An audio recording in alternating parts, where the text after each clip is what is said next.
When you're eating, what happens is a hunger hormone has been released called ghrelin, tells you that you're hungry, your stomach's empty, you sit down to eat. As you're eating, from when you take the first bite, there's a hormone called leptin that's released, and that takes time to tell your brain when you're full. So if you're shoveling loads of food down as quickly as you can, you're on a tight schedule, whatever, the chances are is that you're going to be over full when you've eaten your meal, and thus you will have consumed too many calories. You've got too much energy in there, too much energy, so much so that you're going to struggle to burn all of that off by the end of the day. So a top tip is just take time with your food. You sit down and you relax and you savor every bite. If you're really struggling, perhaps put your knife and fork down, and after 30 seconds, pick your knife and fork back up after you've chewed your food and take another bite. Really enjoy the moment, and that's going to give the leptin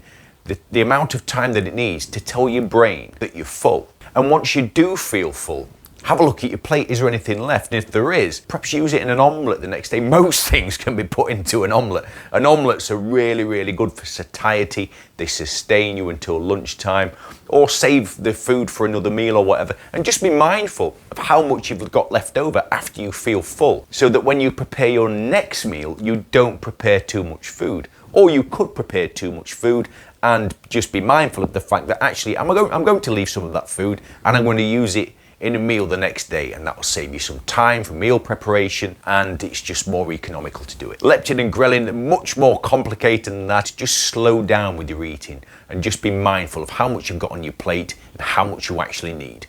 If you've got a problem with your eating, maybe you want to change your habits, just put something in the comments below. Let me know what it is. Cheers. Bye-bye.